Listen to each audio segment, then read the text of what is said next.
अब वही होने लगा है। एक तरफ सदन में वक्फ बिल पास होता है, दूसरी ओर मस्जिदों पर हमला शुरू हो जाता है। इसी का डर था ना। मोदी जी ने देश को किस आग में झोंक दिया है, इसका अंदाजा भी कोई नहीं लगा सकता। मथुरा में शाही ईदगाह पर केसेस चल रहे हैं कि अब हिंदू पक्ष नई याचिका के साथ फिर से कोर्ट पहुंच गया। इस बिल का समर्थन करके जो गद्दारी नीतीश और नायडू ने, वक्फ बिल पास होते ही जिस बात का डर था दोस्तों वही हुआ। जो तस्वीरें जहन के अंदर तसव्वुर में आ रही थी वही काम होना शुरू हो चुका है। एक तरफ वक्फ बिल लोकसभा के अंदर और राज्यसभा के अंदर पास होता है तो तुरंत ही मस्जिदों के ऊपर हमले शुरू हो जाते हैं। अब खबर सामने निकल कर आने लगी है दोस्तों, यानी कि कहीं ना कहीं पर्दा पूरी तरह से क्लियर होता हुआ नजर आ रहा है कि आखिर ये पूरा ढोंग किस लिए रचा गया। दोस्तों हमारे साथ वरिष्ठ पत्रकार मौजूद है अदिति, आप उनकी इस रिपोर्ट को देखिए। जिसका डर था अब वही होने लगा है। एक तरफ सदन में वक्फ बिल पास होता है, दूसरी ओर मस्जिदों पर हमला शुरू हो जाता है। इसी का डर था ना। मोदी जी ने देश को किस आग में झोंक दिया है, इसका अंदाजा भी कोई नहीं लगा सकता। मथुरा में शाही ईदगाह पर केसेस चल रहे हैं कि अब हिंदू पक्ष नई याचिका के साथ फिर से कोर्ट पहुंच गया। इस बिल का समर्थन करके जो गद्दारी नीतीश और नायडू ने की है, कुल मिलाकर के एनडीए के 35 सांसदों ने जो गद्दारी की है उसका खामियाजा अब सबको भुगतना है और उसकी शुरुआत भी हो गई है।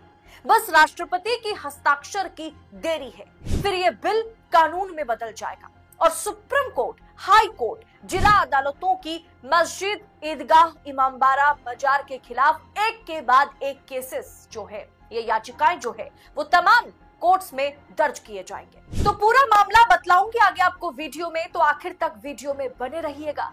नमस्कार, मैं हूं आपके साथ अदिति और आप 4 PM न्यूज नेटवर्क देख रहे हैं। सबसे पहले खबर देखिए आपके स्क्रीन पर। मथुरा शाही ईदगाह को ना बोला जाए शाही ईदगाह, कोर्ट से हिंदू पक्ष की अपील। वक्फ बिल पास होते ही उत्तर प्रदेश के मथुरा में स्थित कृष्ण जन्मभूमि शाही ईदगाह विवाद का मामला इलाहाबाद हाईकोर्ट में चल रहा है। हिंदू पक्ष ने हाईकोर्ट में एक और याचिका दायर कर शाही ईदगाह को सुनवाई के दौरान विवादित ढांचा बोलने की मांग की है कि जब सुनवाई होगी, जब हम इस पर मामला लड़ेंगे, केस लड़ा जाएगा, तब इसे हम शाही ईदगाह न कहकर सिर्फ और सिर्फ विवादित ढांचा कहे। इस मुद्दे को लेकर के हिंदू पक्ष इलाहाबाद हाईकोर्ट में याचिका दाखिल करते हुए नजर आए। इस याचिका पर कोर्ट ने गुरुवार को यानी 3 अप्रैल को सुनवाई भी की। वहीं मुस्लिम पक्ष ने ईदगाह को विवादित बताने वाली याचिका पर आपत्ति जताई। हिंदू पक्ष ने इलाहाबाद हाईकोर्ट में एक याचिका दाखिल की थी। इस याचिका में अपील की गई थी कि कोर्ट में सुनवाई के दौरान शाही ईदगाह को विवादित ढांचा ना बोला जाए, मतलब विवादित ढांचा बोला जाए, ना कि शाही ईदगाह बोला जाए।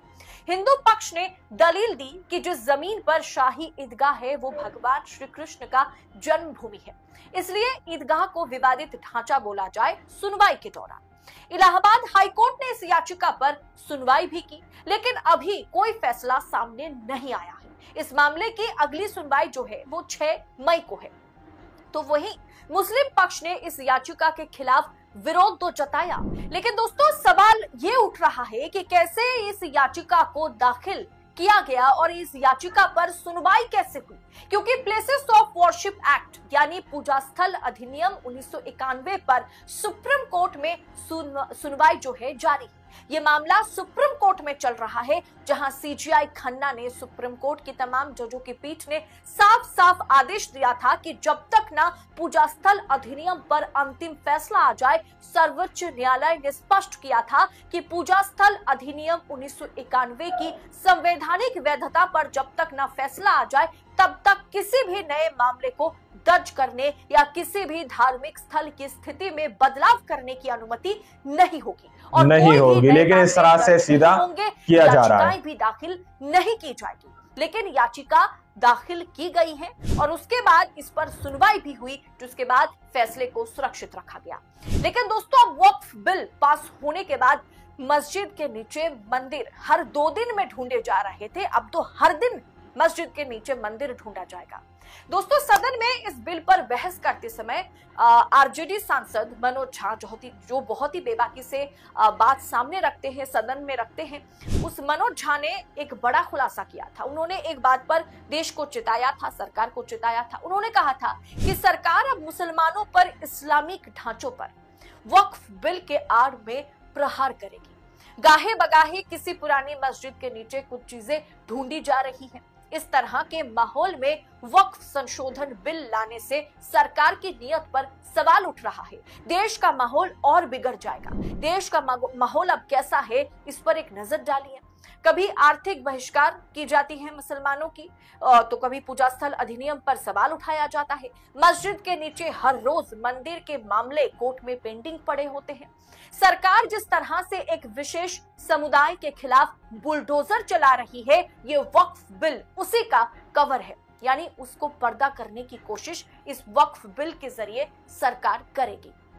दोस्तों, इससे मतलब देश का माहौल जो है वो और खराब होगा। फिलहाल 8 राज्य में ये बिल पास होने के बाद भयंकर विरोध का सामना भारतीय जनता पार्टी की सरकार, मोदी की सरकार कर रही है, जहां बंगाल भी शामिल है और जहां भारतीय जनता पार्टी की सबसे पकड़ वाली राज्य यानी गुजरात भी शामिल है। इस देश में इतना सेकुलर मिजाज कर दीजिए, मतलब ये सवाल मनोज झा ने उठाया कि इस देश में इतना सेकुलर मिजाज कर दीजिए कि हर धर्म की संस्थाओं में दूसरे धर्म के लोगों को जगह मिले, या फिर ये तय कर लिया गया है कि सारा संयोग, सारा प्रयोग सिर्फ मुसलमानों को लेकर ही होगा। यानी जितने भी हिंदू संस्थाएं हैं, आप चाहे तिरुपति ट्रस्ट की बात कीजिए, चाहे आप केदार ट्रस्ट की बात कीजिए, चाहे आप काशी विश्वनाथ कॉरिडोर की बात कीजिए, इन तमाम ट्रस्ट में कोई भी गैर हिंदू का प्रवेश मतलब जो है उसका बहिष्कार किया जाता है। गैर हिंदू वहां पर प्रवेश उस बोर्ड में नहीं कर सकते। तो फिर मुसलमानों का जो वक्फ बोर्ड है उसमें गैर मुसलमान कैसे प्रवेश कर सकता है?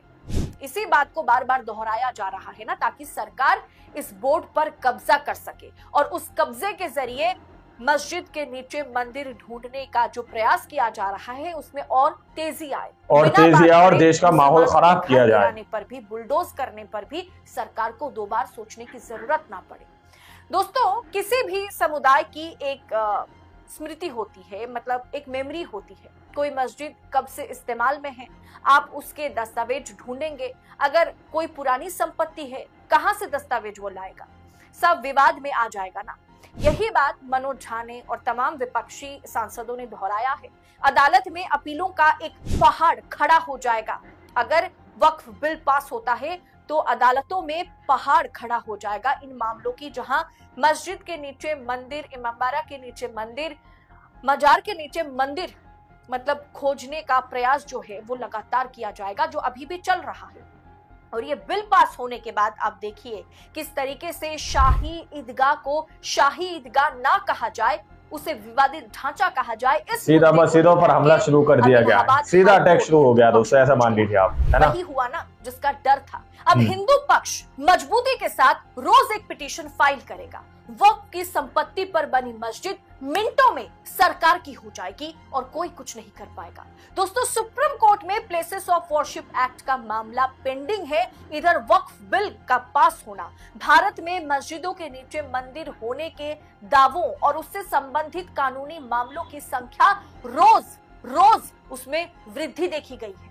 अब उदाहरण के लिए ले लीजिए, उत्तर प्रदेश के वाराणसी में ज्ञानवापी मस्जिद, उत्तर प्रदेश के संभल में शाही जामा मस्जिद, मथुरा में शाही ईदगाह, राजस्थान के अजमेर में ख्वाजा मोइनुद्दीन चिश्ती की दरगाह, बेंगलोर में जामा मस्जिद। इस प्रकार के दावे किए जा रहे हैं कि इन तमाम जगहों के नीचे मंदिर है। इसके अलावा हिमाचल प्रदेश के मंडी शहर में भी एक मस्जिद के नीचे मंदिर के अवशेष होने का दावा किया गया है, जिसके लिए खुदाई की मांग भी की जा चुकी है। तो सोचिए, इस समय में वक्फ बिल का पास होना एक तरीके से मतलब कह सकते हैं कि हर चीज में सरकार कब्जा पाने की कोशिश में लगी हुई है। दोस्तों, बाबरी मस्जिद को ढहाने के लिए सरकार को, भारतीय जनता पार्टी को, विश्व हिंदू परिषद को, भाजपाइयों को किस तरीके का ट्रोल का सामना करना पड़ा था। और अब ये बिल पास होना मतलब मिनटों में आप कह सकते हैं कि सरकार को जो मर्जी चाहे मस्जिदों के साथ वो कर सकती है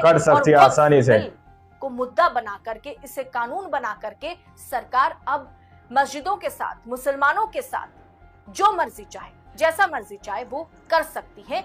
इसे लीगल परमिशन के तौर पर सरकार लेकर के आई है ताकि किसी का भी घर ढहाना है, मस्जिद ढहाना है, मजार ढहाना है, सरकार कर सकती है। मैं आपको भड़का नहीं रही हूं, मैं आपको हकीकत बता रही हूं। दोस्तों, चाहे आप हिंदू हैं, चाहे आप मुसलमान हैं, इस मुद्दे पर कहीं ना कहीं खुद पर कंट्रोल रखने की जरूरत है। हमारे जैसे पत्रकार, हमारा जैसा चैनल लगातार और साथ ही साथ विपक्ष इस मुद्दे पर कानूनी लड़ाई लड़ने की कोशिश में लगा हुआ है। हमारे जैसे पत्रकार इन तमाम मुद्दों पर सरकार को कहीं ना कहीं चेताने का काम कर रहा है। हम आपसे अपील करते हैं कि आप भी कानून पर भरोसा रखिए, जितना हो सके आप इस वीडियो को आगे फॉरवर्ड कीजिए, ज्यादा से ज्यादा शेयर कीजिए वीडियो को। हिंसा में कभी भी भागीदारी ना बने। फिलहाल इस रिपोर्ट में इतना ही, जल्द होगी आप सबसे मुलाकात। फिलहाल दीजिए इजाजत, बहुत बहुत शुक्रिया आप सभी का। जय हिंद, जय भारत। तो आप लोगों ने इस वीडियो को शुरू से आखिर तक देखा। वीडियो के अंदर साफ तौर पर बात की गई है कि किस तरह से वक्फ बिल लोकसभा के अंदर, राज्यसभा के अंदर पास होने के बाद ही किस तरह से शाही ईदगाह मस्जिद को लेकर सीधे तौर पर मामला जो है ले जाया जा रहा है और कहा जा रहा है कि हम इसको एक विवादित ढांचा कहेंगे, उसको भी एक धार्मिक स्थल बताया जा रहा है। अब आप लोग समझ सकते हैं कि किस तरह का ये कानून लाया गया है और किस तरह से देश के अंदर माहौल खराब करने की कोशिश की जा रही है। जैसा कि असदुद्दीन ओवैसी ने कहा था कि देश के अंदर माहौल खराब करने की पुरजोर कोशिश की जा रही है और नाकाम कोशिश की जा रही है। लेकिन अभी वक्फ बिल जो दोस्तों पूरी तरह से पास नहीं हुआ, क्योंकि अभी राष्ट्रपति जी के साइन होना बाकी है। तब उसके बाद ये बिल जो है कानून में बदल जाएगा और फिर एक ऐसा राइट सरकार के हाथ में आ जाएगा कि जिस भी वक्फ की जमीन को चाहेगी, जैसे चाहेगी उसको ढहा देगी, जैसा कि अदिति ने बताया। दोस्तों, ताकि आप लोगों ने इस पूरी रिपोर्ट को देखा सुना, आप लोग इस रिपोर्ट के बारे में क्या सोचते हैं, क्या समझते हैं, अपनी राय कमेंट सेक्शन में जरूर दीजिएगा। अगली वीडियो में, जब तक के लिए जय हिंद, जय भारत।